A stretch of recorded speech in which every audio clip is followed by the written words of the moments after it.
Gamina's friends and family placed her picture on wooden stakes in Placerville last month, hoping someone would recognize her. They didn't know that Gumina was already dead. Most murder investigations begin with a question: who would want this person dead?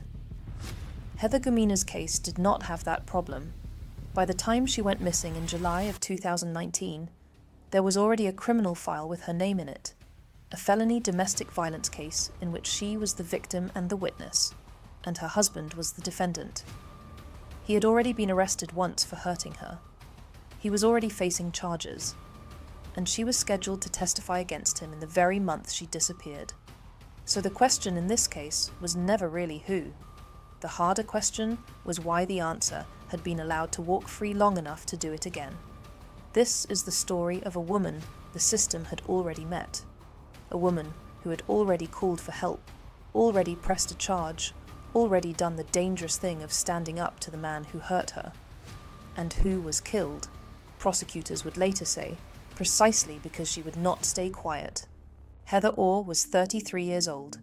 She lived in Pleasant Valley, a rural community in Dorado County, about 50 miles east of Sacramento, and she was the mother of 3 Remento, and she was the mother of 3 children, a 14-year-old, a 10-year-old, and a 4-year-old. She waited tables at a local spot called the Apple Bistro. She drove a black 2005 Infiniti coupe that she had decorated with bow stickers, and her favorite color was pink, a detail her friends would return to again and again, because she wore it constantly, and because of what pink would later come to mean in her story. The people who knew her did not reach for complicated words. They called her a shining light. They called her hardworking and giving. Her best friend, Rachel Rodriguez, put it simply. She just was never down and was just very uplifting. What none of them knew, including Rachel, was that the woman with the bright smile was living inside something none of it showed. I didn't know behind the scenes, so I had no idea that she was going through all of what she was going through when she was with him. Heather had married Anthony John Gumina in February of 2019. He was 44, also from the Pleasant Valley area. At the time of her death, they had been married only a few months.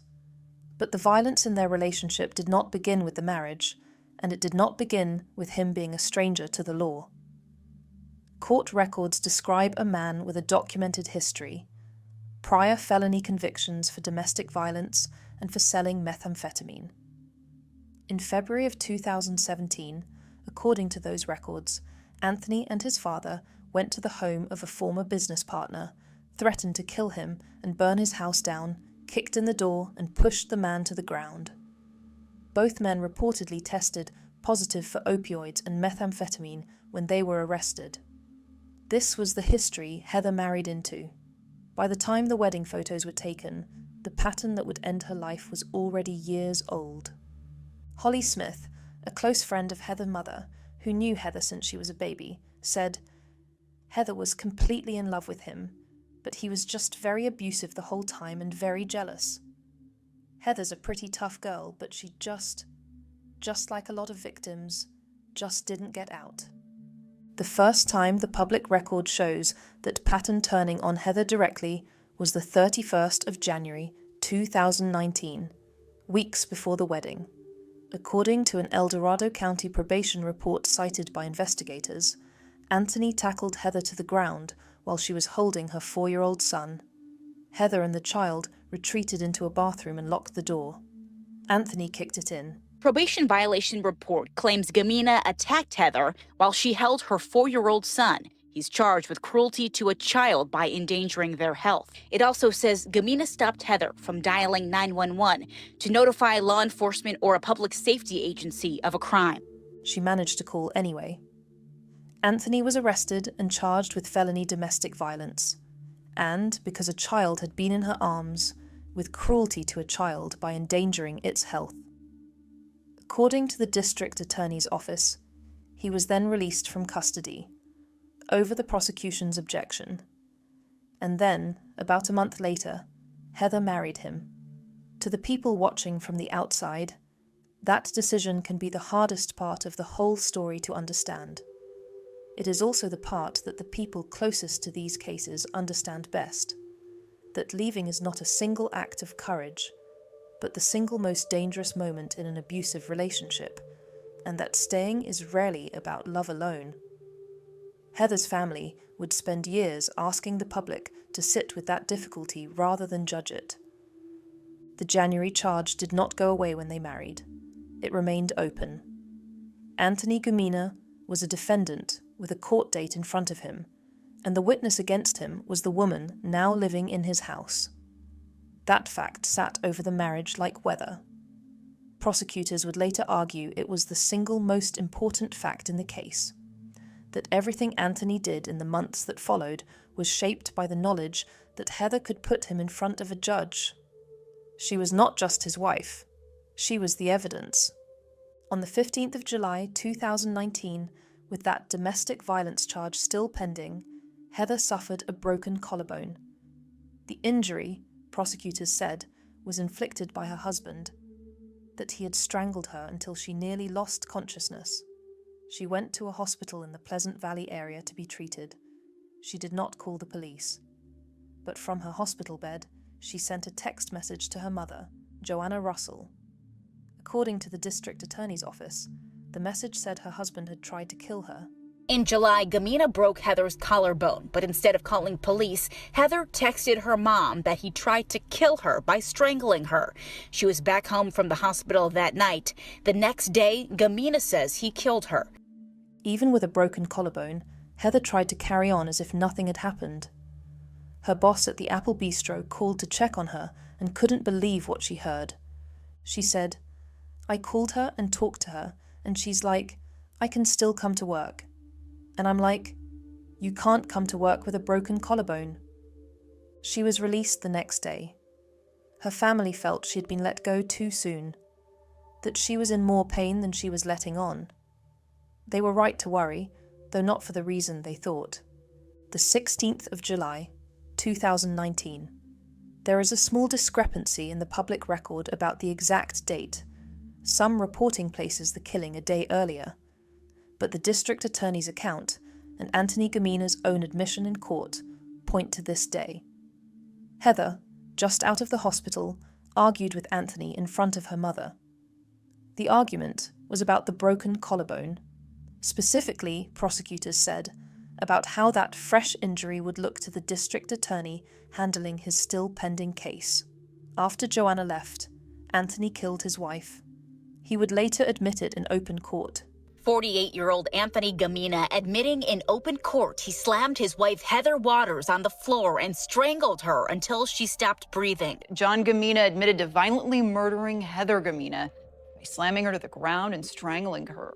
He also, prosecutors said, put a rope around her neck to move her body out of the house, and then made a phone call to Heather's own mother to tell her that Heather had taken off and was missing. The cover story began within minutes of the murder. On the 19th of July, Heather's family reported her missing.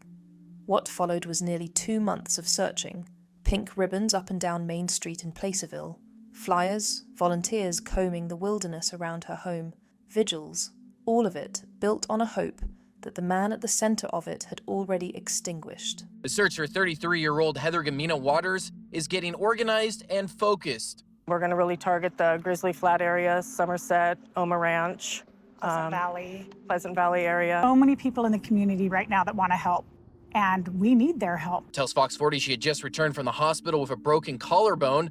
Her car, a 2005 black Infiniti Coupe, has a pink gas cap lid that says His Queen. A unique feature her friends hope is easy to spot. No one has heard from her, to my knowledge. No one has heard from her. I'm sleep deprived, I'm sad, I'm scared. Heather's mother, Joanna Russell, spoke to reporters in those weeks. She already feared what the search would find, and she made a choice about why she would keep speaking. I want to be a voice for other women that are in relationships or marriages or friendships where there's domestic violence that's occurring. Anthony, meanwhile, maintained he had nothing to do with it. He went further than denial.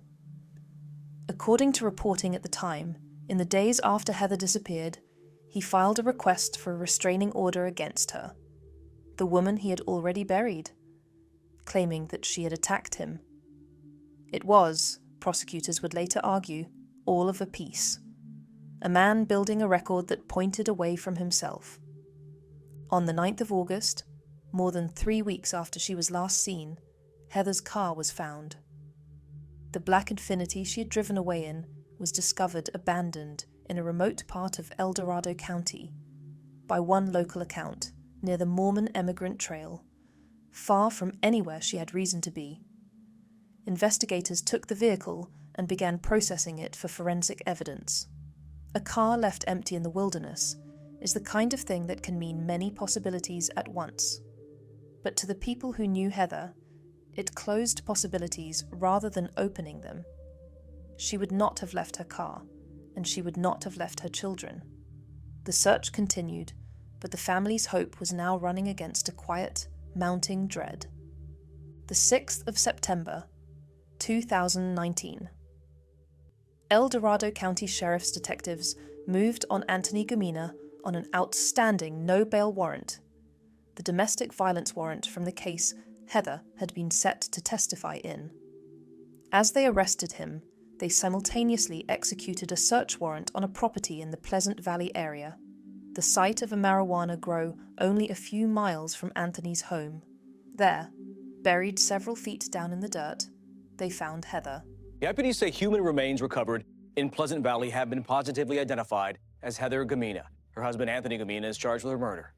The pink ribbons, the signs in honor of Heather Waters Gamina, still here tonight, a symbol of both domestic violence and also, we're told, Heather's favorite color. According to the district attorney's office, her body had been wrapped in carpet, and there was a noose around her neck.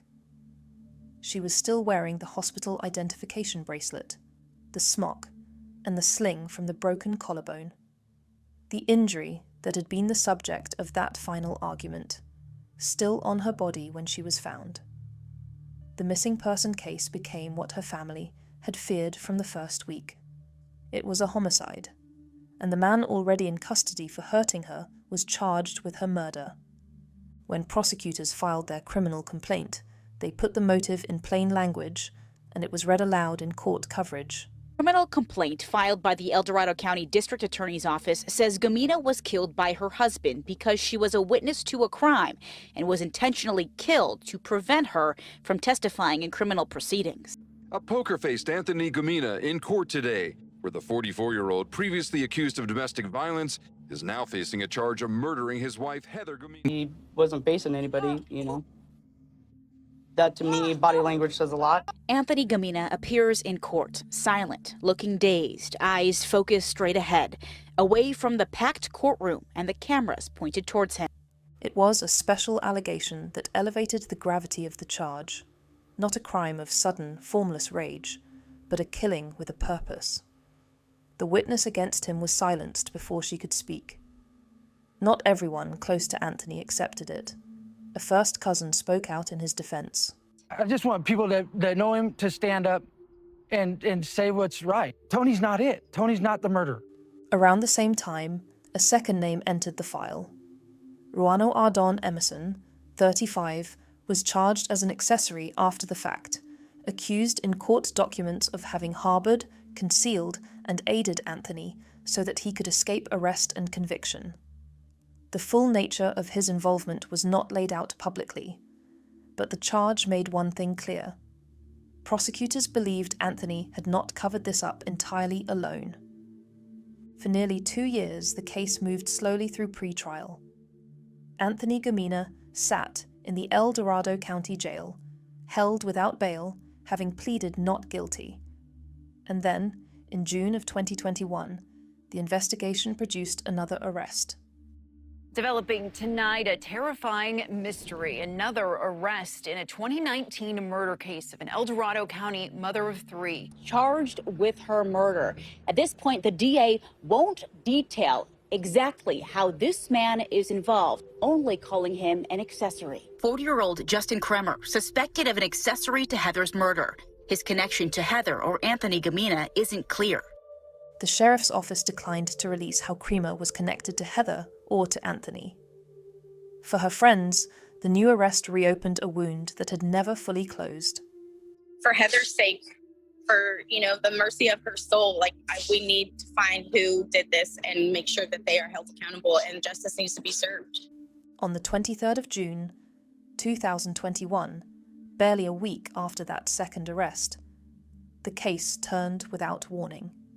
In a courtroom filled with Heather's family and friends, Anthony Gumina pleaded guilty to first-degree murder and to 2 separate counts of felony domestic violence against his wife. He described the killing in the detail prosecutors had alleged all along. But what the family heard underneath the admission was not remorse. Attorney office says a man pleaded guilty to killing his wife back in 2019 after originally claiming she took off and was missing. You see the two right here. The DA's office says Anthony Gumina blamed Heather Gamina for hurting his pride and honor and said there were prior crimes of violence by him. A family friend and attorney for Heather's family, Cheryl Summers, was in the courtroom. He started out by trying to essentially justify his action. Summers also gave voice to the question that trails every case like this one. The question that gets asked of the dead woman rather than the man who killed her. And I'm sure most people are asking this when they hear the story is, why did she stay? Why didn't she just leave? And it's just not that simple. Sentencing came that September, before Judge Mark Ralphs in El Dorado County Superior Court. The district attorney's office had said Anthony faced a term of 30 years to life. The sentence handed down was life in prison with the possibility of parole after 25 years. There was, by every account, not a dry eye in the Placerville courtroom, and many of those filling it wore pink. Anthony sat in handcuffs and an orange face mask with his eyes fixed in front of him. He never once turned to face Heather's family as they read their statements aloud. He did look up at one point, to watch a slideshow of Heather's life, photographs of her with her children. Her mother, Joanna Russell, stood and spoke. She talked about the last morning she saw her daughter alive, the argument she had walked away from, not knowing it was the last time, and about the man who had hidden what he was from everyone, including Heather. She said, "After I left, he violently ended my daughter's life. He fooled a lot of people, and unfortunately, he fooled my daughter. She was stuck in a cycle of abuse, and she didn't make it out." Then the judge spoke.